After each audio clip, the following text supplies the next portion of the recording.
Hello ಎಲ್ರಿಗೂ ನಮಸ್ಕಾರ. ನಾನಿವತ್ತು ದಾಲ್ ಫ್ರೈ ಹೇಗೆ ಮಾಡೋದು ಅಂತ ಹೇಳ್ಕೊಡ್ತಿದ್ದೀನಿ. ತುಂಬ ಈಸಿಯಾಗಿ ಕ್ವಿಕ್ಕಾಗಿ ಮಾಡುವಂಥದ್ದು, ಸಖತ್ ಟೇಸ್ಟಿ ಕೂಡ ಇರುತ್ತೆ. ಇದನ್ನು ನೀವು ಒಮ್ಮೆ ಟ್ರೈ ಮಾಡಿ. ಅನ್ನಕ್ಕೆ ಚಪಾತಿಗೆ ತುಂಬ ಚೆನ್ನಾಗಿರುತ್ತೆ. ಈಗ ಒಂದು ಕುಕ್ಕರ್ಗೆ ಒಂದು ಕಪ್ ಆಗೋಷ್ಟು ಬೇಳೆ ತೊಗೊಂಡಿದ್ದೀನಿ. ಬೇಳೆ ಜೊತೆ ಹೆಸರು ಬೇಳೆನೂ ಸಹ ಹಾಕ್ಬೋದು. ಇದಕ್ಕೆ 2 ಲೋಟ ನೀರು ಹಾಕ್ಕೊಂಡಿದ್ದೀನಿ. ಸೊ ಬೇಕು ಅಂದರೆ ಇನ್ನೊಂದು ಸ್ವಲ್ಪ ಚೆನ್ನಾಗಿ ಬೇಯಬೇಕು ಅಂದರೆ ಇನ್ನೂ ಸ್ವಲ್ಪ ನೀರನ್ನ ಆ್ಯಡ್ ಮಾಡ್ಕೋಬೋದು. ಅದರ ಜೊತೆಗೆ ಸ್ವಲ್ಪ ಅರಿಶಿನದ ಪೌಡರ್ ಹಾಕ್ಕೊಂಡಿದ್ದೀನಿ.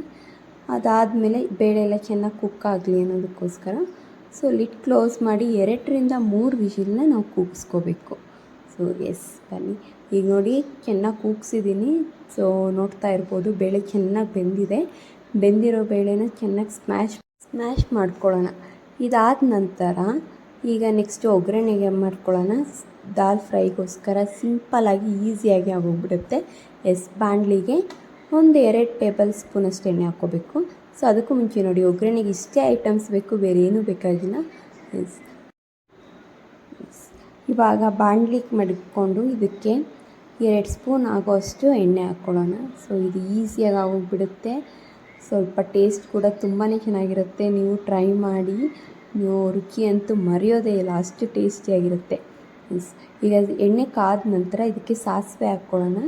ಸಾಸಿವೆ ಮತ್ತು ಒಂದು ಸ್ವಲ್ಪ ಜೀರಿಗೆ ಹಾಕೋದ್ರಿಂದ ಡೈಜೆಷನ್ ಚೆನ್ನಾಗಾಗುತ್ತೆ. ಅದಕ್ಕೋಸ್ಕರ ಜೀರಿಗೆನ ಎಲ್ಲ ಅಡುಗೆ ಮಾಡುವಾಗಲೂ ಜೀರಿಗೆನ ಹಾಕಿ, ಡೈಜೆಷನ್ ಚೆನ್ನಾಗಾಗುತ್ತೆ.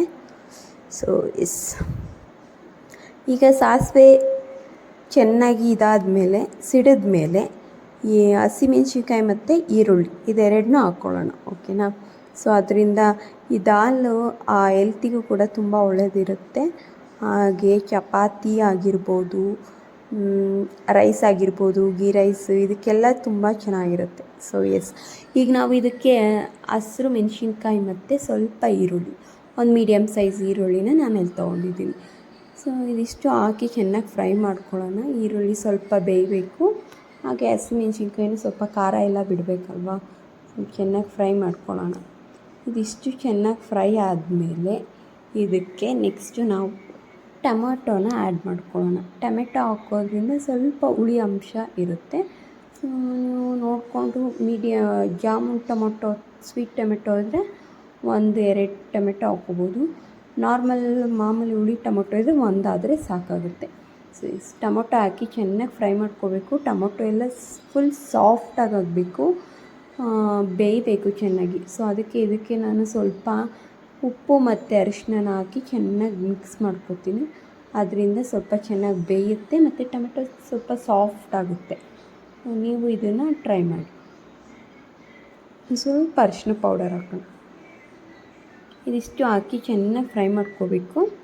ಇದು ಫ್ರೈ ಆಗಿ ಟೊಮೆಟೊ ಒಂದು ಸ್ವಲ್ಪ ಕುಕ್ ಆಗಲಿ, ಅದಕ್ಕೋಸ್ಕರ ಲಿಡ್ ಕ್ಲೋಸ್ ಮಾಡೋಣ. ಒಂದು 5 ನಿಮಿಷ ಬೆಂದರೆ ಸಾಕು. ಇವಾಗ ಆಗಿದೆ ನೋಡಿ, 5 ನಿಮಿಷ ಬೇಯಿಸಿದ್ದೀನಿ. ಚೆನ್ನಾಗಿ ಕುಕ್ ಆಗಿದೆ, ಎಣ್ಣೆ ಎಲ್ಲ ಬಿಟ್ಟಿದೆ. ಇಷ್ಟು ಕುಕ್ ಆದರೆ ಸಾಕು. ಟೊಮೊಟೊ ಚೆನ್ನಾಗಿ ಸ್ಮ್ಯಾಶ್ ಮಾಡಿದ್ರೆ ಆಯಿತು. ಓಕೆ, ಇದಾದಮೇಲೆ ಇಷ್ಟೇ ಒಗ್ಗರಣೆ, ಇನ್ನೇನಿಲ್ಲ. ಸಿಂಪಲ್ ಆ್ಯಂಡ್ ಈಸಿ ಅಲ್ವಾ? ನಿಮಗೂ ಅನ್ನಿಸ್ತಿದೆಯಾ ಇಷ್ಟೊಂದು ಸಿಂಪಲ್ ಆಗಿದೆಯಾ ಅಂತ?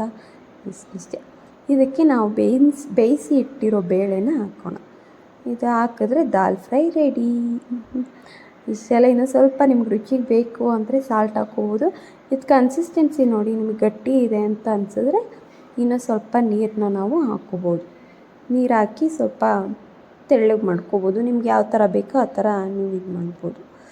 ನನಗೆ ಇದು ಸ್ವಲ್ಪ ಗಟ್ಟಿ ಇದೆ ಅಂತ ಅನಿಸ್ತು, ಅದಕ್ಕೋಸ್ಕರ ಇನ್ನೂ ಸ್ವಲ್ಪ ನೀರು ಹಾಕ್ಕೊಂಡೆ. ನೀರು ಹಾಕ್ಕೊಂಡು ಒಂದು 5-10 ನಿಮಿಷ ಇದನ್ನು ಚೆನ್ನಾಗಿ ಕುದಿಯೋದಕ್ಕೆ ಬಿಡಬೇಕು. ಆವಾಗ ಟೇಸ್ಟು ಚೆನ್ನಾಗಿ ಬರುತ್ತೆ. ಚೆನ್ನಾಗಿ ಕುದಿದ್ರೆ ಸಾಂಬಾರು ರುಚಿಯಾಗಿ ಬರುತ್ತೆ. ಈಗ ದಾಲ್ ಫ್ರೈಗೆ ಇಷ್ಟೇ ಇಂಗ್ರೀಡಿಯೆಂಟ್ಸಿಂದ ನಾವು ರೆಡಿ ಮಾಡ್ಕೋಬೋದು.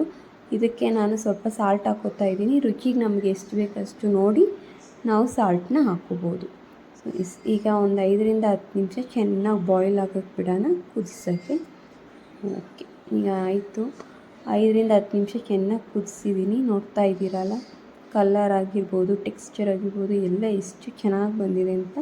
ಇದಕ್ಕೆ ಲಾಸ್ಟಿಗೆ ಕಾಯಿ ತುರಿ ಮತ್ತು ಕೊತ್ತಂಬರಿ ಸೊಪ್ಪು ಹಾಕ್ಬಿಟ್ಟು ಆಫ್ ಮಾಡೋದು. ಇಷ್ಟು ಸಿಂಪಲ್ಲಾಗಿ ಆಗೋಗ್ಬಿಡುತ್ತೆ, ಬೇಗನೆ ಆಗೋಗ್ಬಿಡುತ್ತೆ. ಮನೇಲಿ ಈಗ ಒಂದು ಅರ್ಧ ಗಂಟೆಗೆ ಏನಪ್ಪ ಅಡುಗೆ ಮಾಡೋದು, ಒಂದು ಫಾಸ್ಟಾಗಿ ಏನು ಅಡುಗೆ ಮಾಡೋದಪ್ಪ ಅಂತ ಯೋಚನೆ ಮಾಡ್ತಿದ್ರೆ ಇದನ್ನು ಟ್ರೈ ಮಾಡಿ.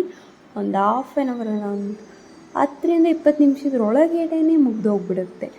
ಸೊ ಈಸಿಯಾಗಿ ಕ್ವಿಕ್ಕಾಗಿ ಟೇಸ್ಟಿಯಾಗಿ ದಾಲ್ ಫ್ರೈ ರೆಡಿಯಾಗಿದೆ. ನೀವು ನೋಡ್ತಾ ಇರ್ಬೋದು. ಇದು ಊಟದ ಜೊತೆ, ಅನ್ನದ ಜೊತೆ, ಚಪಾತಿ ಜೊತೆ ಅಂತೂ ಇನ್ನೂ ಚೆನ್ನಾಗಿರುತ್ತೆ. ಅನ್ನಕ್ಕೆ ತುಪ್ಪ ಹಾಕ್ಕೊಂಡು ತಿಂತಾಯಿದ್ರೆ ಇನ್ನೂ ಚೆಂದ. ಸೊ ನೀವು ಟ್ರೈ ಮಾಡಿ. ಇದೇ ಥರ ವಿಡಿಯೋಸ್ ಬೇಕು ಅಂದರೆ ನನ್ನ ಚಾನಲ್ನ ಸಬ್ಸ್ಕ್ರೈಬ್ ಆಗಿ.